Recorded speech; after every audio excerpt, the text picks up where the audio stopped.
Medgar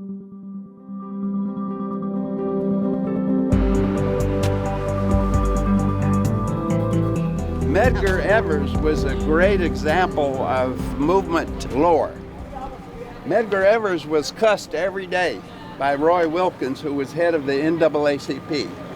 Roy called Medgar every day and said, "Medgar, I'm going to fire your ass." Working with those young people, going on those marches, going on those sit-ins. You've got to cut that out. Don't you understand what the NAACP is about? We're a legal organization. We work years and years to set legal precedents. And what happened after Medgar was assassinated? Right there on that porch right there, and the bullet went through the house, threatened to kill, and all the way to the kitchen, hit the refrigerator, bounced off, went through a watermelon, and landed up in the sink. And Byron D. LeBeckwith from Greenwood, where we just went, was right over there. He shot him, left the rifle right there with his fingerprints all over it.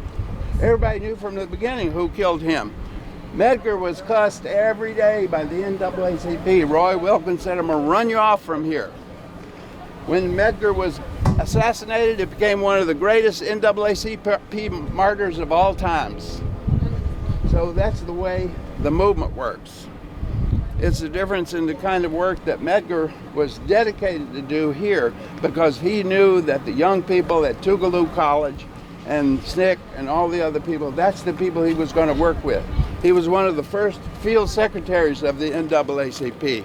The reason he was appointed as a field secretary to organize was that the NAACP was under a lot of pressure because they were legalistic and they did tremendously good work. 54 decision and all of that.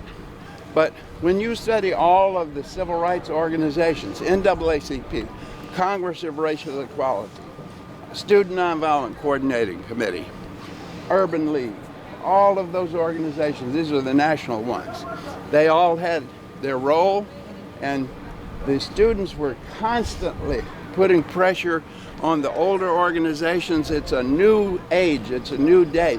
We have to go out and directly confront this situation. So I'm just telling you the irony of Medgar and Merle Evers being the great heroes and martyrs.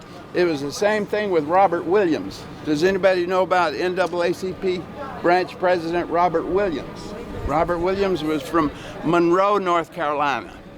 And Robert Williams believed that when they had to, the local community should arm themselves, train themselves for community defense, and use the guns when and as necessary. And he was cussed every day by the headquarters of the NAACP.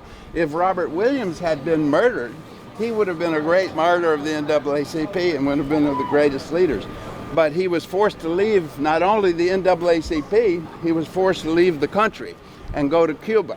And it was years and years before he came back to Detroit and took up his position, he and his wife and other people, leadership in the movement. So there's always these contradictions, and it's a great study.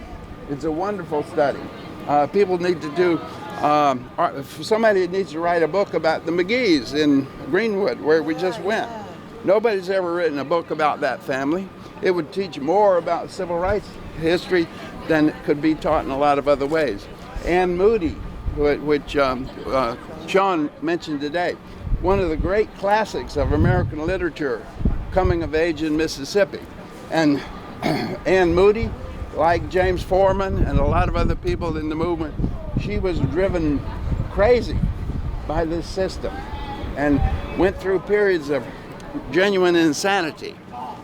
James Foreman, the executive director of SNCC, was drugged time and time again by COINTELPRO. It's amazing that any of us even survived those days. So it was just accidental that I was able to survive, and a lot of other people. But there's very few people left who were on the front lines, today. So that's why we have a responsibility to tell the story.